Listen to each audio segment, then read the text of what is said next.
Napabuntong hininga ang binata.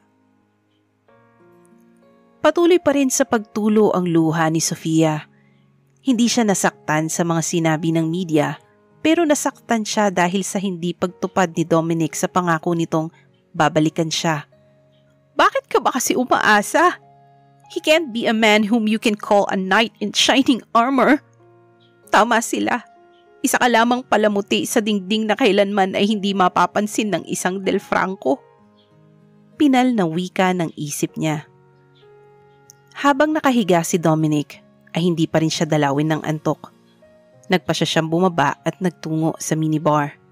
He wants to be with Sofia, to hug her, kiss her and comfort her. Mula nang dumating ang dalaga ay tila naging kakaiba na ang pagtibok ng puso niya. Kung minsan ay tila isa itong maamong tupa kapag nakakaharap ang dalaga. Napatiimbagang siya nang maalala ang mga sinabi ni Sofia. No, you can't love her, Dominic. Sigaw ng isip niya. She can't be a good mom. Having kids is just a nightmare for her.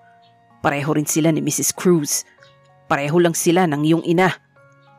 Tumayo siya at nagpas siyang lumabas. Dominic? Ani Aiza. Maging ito ay hindi rin makatulog. Ano ba kasing nangyari? Dumating si Tito Manuel. We talked about the company expansion at Brazil. He even gave me an intriguing advice. Napailing si Aiza. What did he say? I should marry the princess. Napangiti naman si Aiza sa narinig. What did you answer? Soon. Napalawak ang ngiti sa labi ng dalaga. Boto naman siya kay Sofia at kailanman ay wala siyang tutol kung magpakasalman ang kapatid. Besides, Dominic is getting older. Senyorito, si Ma'am Sofia po kasi hindi pa rin lumalabas sa silid niya. Napakunot noo si Dominic. It's past 10 in the morning. Napilig nito ang ulo. Naparami kasi ang nainom nitong alak kagabi kaya tinanghali siya ng gising. Babangon din siya kapag nagutom. Dire-diretso itong naglakad pababa ng hagdan. Senyorito Dominic, hindi pa po kasi nakakakain ng pananghalian kahapon si Senyorita Sofia? Nag-aalalang wika ni Manang Corazon. Hindi rin po siya lumabas para kumain kinagabihan.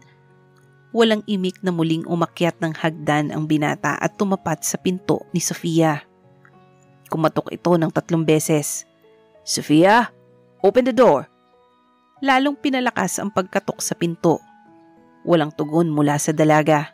Sofia, I said open this door.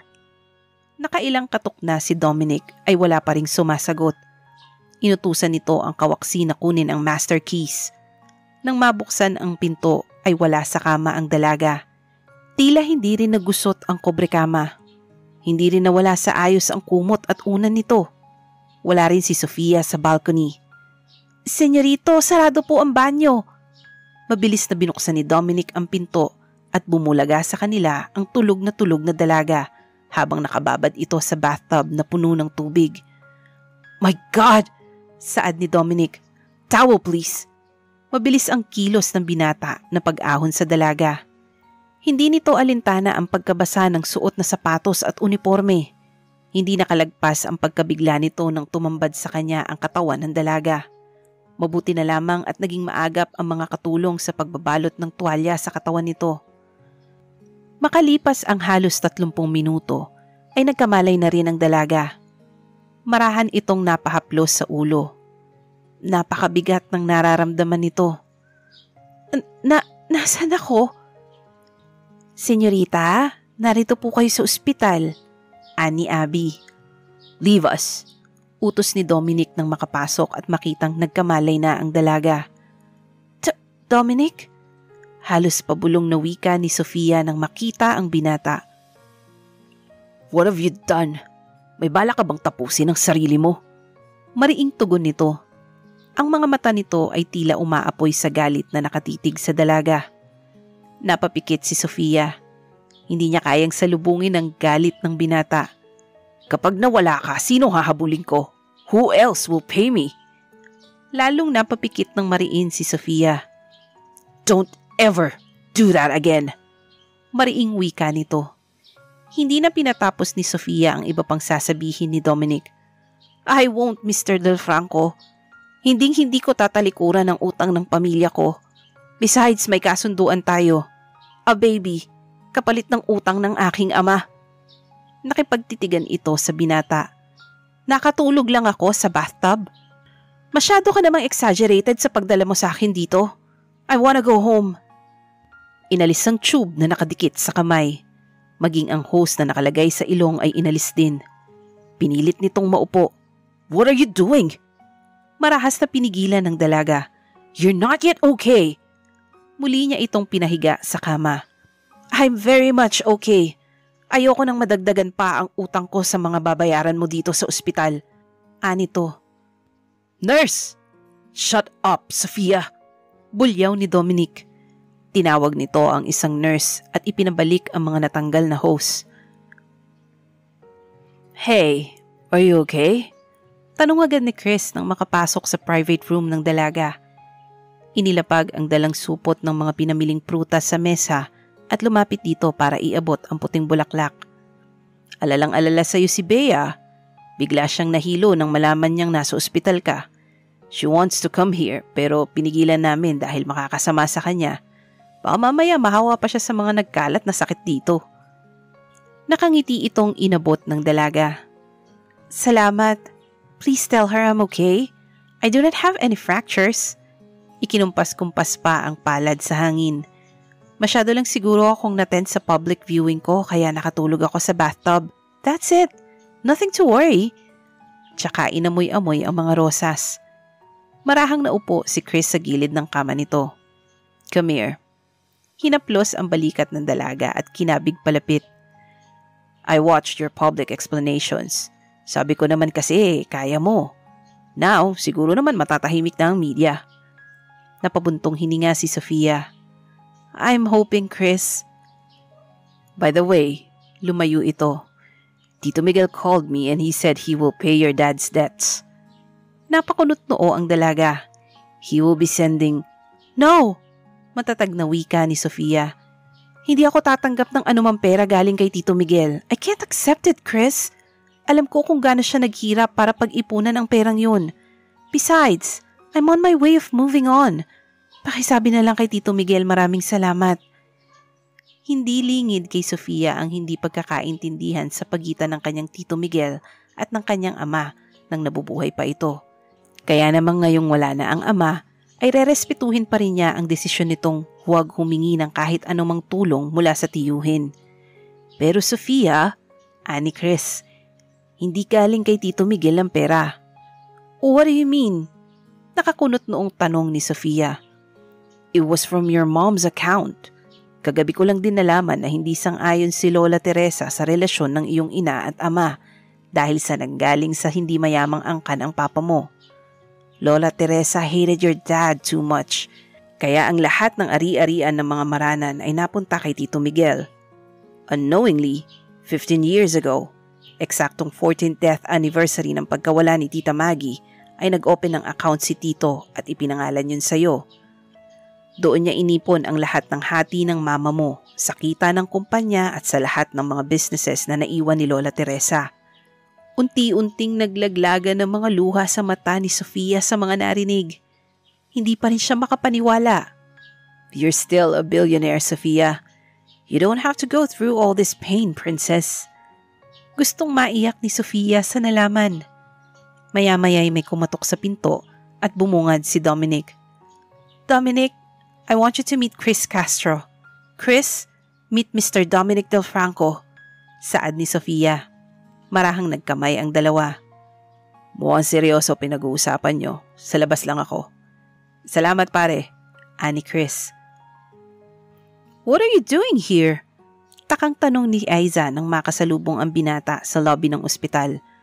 How's Sofia? She's good. At napatingin sa suot na relo. I have to go. May appointment ako with Mr. Servan. Ano ka ba? Nasa ospital si Sofia, yan pa ang inuuna mo? I told you, she's definitely good. Tuluyang tumalikod at iniwan ang kapatid. Napangiwi na lamang si Aiza. Huli na nang maalala nitong tanungin ang room number ni Sofia. Dumiretso ito sa information desk at nagtanong sa mga nakastandby na staff. Nasa third floor ang private room ni Sofia, kaya naglakad ito patungo sa elevator. Nagulat pa ito nang bumukas ang elevator at bumungad si Chris Castro. "Aiza?" Humalik sa pisngi ng binata. "Hi! What are you doing here? You mean dito rin na-confine yung sinasabi mong kaibigan?" Tumango siya. "If only I had known it earlier, sana sinundo na lang kita." Nakangiting wika ni Chris. Sabay na natawa ang dalawa. "Sama na kita?" Kapag dakay tugon ni Chris, umiling ito. "No, it's okay. I can manage." Nagpaalam na si Aiza sa binata. Nang marating ang private room ng dalaga ay marahang kumatok si Aiza bago pumasok at naupo. "Sofia," anito. "Aiza, how do you feel?" Ibinaba ang bit-bit na paper bag. Napansin nito ang nakapatong na plastic sa mesa. "Okay lang naman ako, Aiza. Wala akong sakit. Isa pa, napagod lang talaga ako kaya nakatulog ako sa banyo." Paliwanag nito. "Tulungan mo naman ako magpaliwanag kay Dominic." "I'll think about it." Napangiti. Nakita ang bulaklak sa tabi ng dalaga. "Is that from Dominic?" Umiling si Sofia. "From a friend." Napatango-tango naman si Aiza. Kahit kailan ay hindi talaga niya ma-appreciate ang pagiging torpe ng kapatid. Kahit anong pilit niyang gawin ay hindi niya mapaamin ang tunay na nararamdaman ni Dominic para kay Sofia. Kahit naiinggit si Sofia kay Aiza, ay hindi pa rin niya magawang magalit sa dalaga. Nararamdaman niyang hindi fake ang ipinapakitang kabaitan at concern ni Aiza. Kahit nga ba sabihin kuha ni Aiza ang atensyon ng binata. Masayang nagkwentuhan ang dalawa.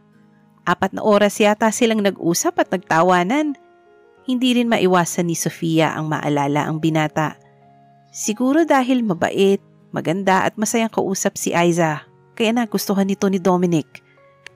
"By the way, pagpasensyahan mo na si Dominic kung masyadong workaholic," ani Aiza. "Para kasing hindi mabubuhay nang walang hinahawakang papeles. You know, so weird." I heard that." Anito na kanina pa pala nakatayo sa may pinto. Naglakad ito palapit sa dalawa. Natutop ni Aiza ang bibig. "Oh, there you are!" Kunway wala itong sinabi. I was just... Natawang kumapit sa braso nito. Natahimik naman si Sofia pero hindi nakaligtas sa paningin nito ang pagkapit ni Aiza sa braso ng binata. Hindi niya maiwasang makaramdam na naman ng inggit sa dalaga. Tingin niya ay hindi na lamang inggit ang nararamdaman, kundi selos. "I have to go." Lumapit ito sa dalaga. "Sofia, mauna na muna ako ha. I'll visit you again tomorrow." Humalik sa pisngi nito sabay na bumulong. "The truth is, my brother was worried of what happened." Napangiti at kinuha ang pouch sa sofa, tsaka tuluyang naglakad palabas ng silid. Nagulat naman si Sofia sa narinig. "Brother?" Bulong ng isip niya. Ang buong akala niya ay kaagaw din niya ito sa lalaking minamahal. Kaya pala napakagaan ng loob niya sa dalaga. "Go home early." Habol naman ni Dominic. "I can't promise. By the way, wag mong iiwanan si Sofia dito." Hindi na ito lumingon pa kundi ikinaway na lamang ang palad. "How do you feel?" Baling ni Dominic sa dalaga nang tuluyang makaalis ang kapatid. Tinanggal ang suot na Amerikana at naupo sa sofa. "I told you, I'm good." Hindi tumingin sa binata. Inabot ang magazine sa side table. "Gusto ko nang umuwi, Dominic. Ayoko nang magstay pa rito. Mas lalo lamang lalaki ang utang ko sa'yo." "Wait till the doctor orders it." Kinabukasan ay nakumbinsi rin ni Sofia ang doktor na maayos na ang kanyang pakiramdam. Kaya mabilis lang naman siyang na-discharge sa ospital at nakauwi sa mansyon. Ano ang magiging reaksyon kaya ni Dominic pag sinabi ng dalaga na makakaya na niyang bayaran